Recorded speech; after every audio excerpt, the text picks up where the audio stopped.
Alright, we're getting ready to install the truss rod and glue in our filler strip, and so we're just going to go ahead and do that.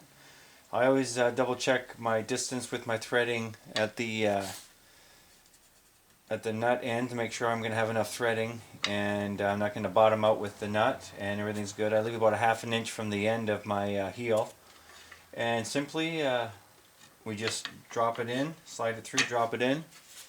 She's all good to go. If I want to take it out, I can just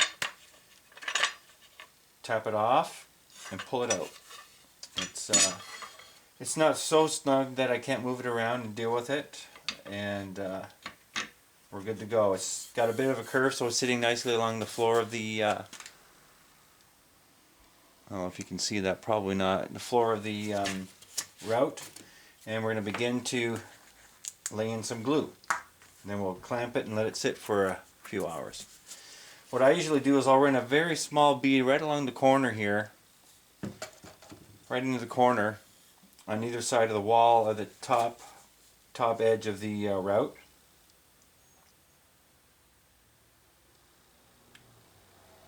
Just a very small amount.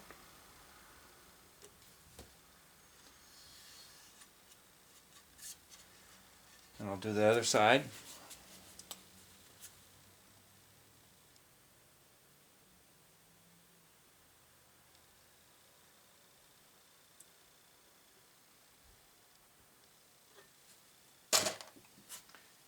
Just take off some of the excess.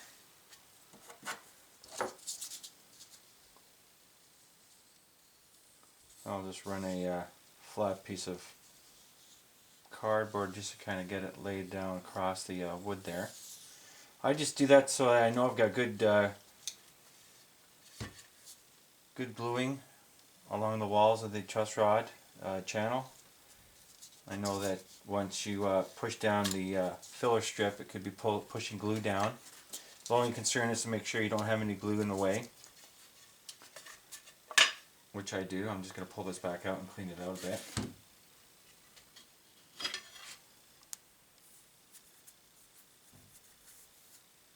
This is for Nick's neck. I've already finished installing and gluing in Tom's earlier today, and I'll show you that in a moment. Right now we'll just get this thing going. Now we're going to glue the walls of the side of the filler strip. I'm not going too crazy on the glue. It'll also help as a lubricant to slide into the channel nicely as well. I don't make my channels really tight so that you're fighting against the inserting of the filler strip. Just about a 1/16 bead of glue is all I use. When you're doing the one-piece necks and you have the skunk strip, it's less of a function as it is for cosmetic, whereas this is more functional because the truss rod is going to be riding up against it. I've also labeled the head end of the filler strip so I don't put it the wrong way. So we're just going to drop that in.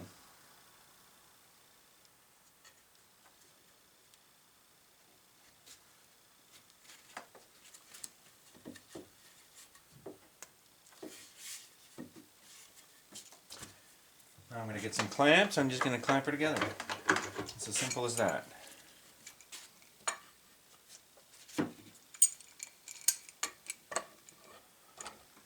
I'm going to push down with the clamp to get it seated against the truss rod, but I'm not going to be very aggressive with the clamping either, or else you could create a situation where the truss rod isn't going to perform at all because you've got it so tight in there.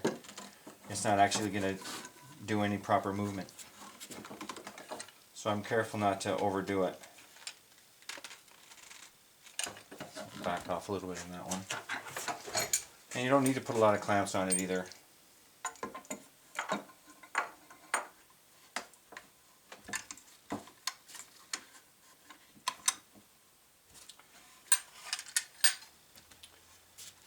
So I think you can see that there.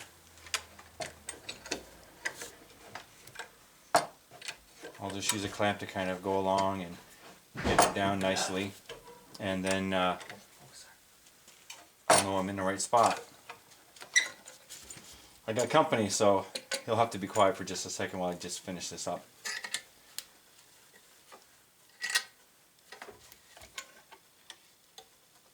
Okay, in a minute I'll pause this. In a minute I'll show you Tom's neck and how far we've gone with that one. Okay, took care of my visitor. Anyways, it was my son. He needed to get approval for a sleepover. Anyways, the one thing I want to make sure when I'm putting this filler strip in is that I have the truss rod bottomed out and tight up against the bottom side of the filler strip. If I didn't do that and this had a bit of a gap in between it and the truss rod, I'd be running out of truss rod action, and it wouldn't perform the way it should. So I have it bottomed out now, and she's ready to be set aside and glued up, or curing. And we'll move that over to the side. And here we have Tom's neck. I've done the routed this down flush with the core piece, and I've taken a cabinet scraper, and what I do is once I've done that is I'll clean it off using the cabinet scraper. What that'll do is it'll take out any of the glue that might be sitting proud to the core and any spots of wood. Right now it's dead flush, so when I do my my fingerboard and I glue that in, it's going to be nicely tight right down against the core, and it won't have any gaps of any kind. And I have my little slight round for the 3/8 hole that I mentioned in the earlier video, so that when it gets put together and glued I can actually fit a nut in there. So that'll be the next step, is I'll glue this up, clamp her down, and let her sit overnight. I'll just leave that there. And while we're also at it, this is Sean Kellerman's neck. I just finished doing a contour or neck shaping for him. He's getting a C shape with a 9.5 inch radius. This actually is the prototype or piece that I used to test out my fingerboard radiusing jig with the belt sander, and it's a really nice piece. It has good straight lines, and we're going to use this one. Anyways, what I need to do is I need to do my transitions at the headstock and also at the heel, and then get to finalizing the thickness at the nut and the heel, which will be 1 inch, but I have about a 1/16 or so to go yet. This is a little oversized, and then this will be moving right along as well. So I'll set that aside. So then next, once that's done, I'm going to just take off the excess with my bandsaw, take it down flush with my router, clean it up with a cabinet scraper.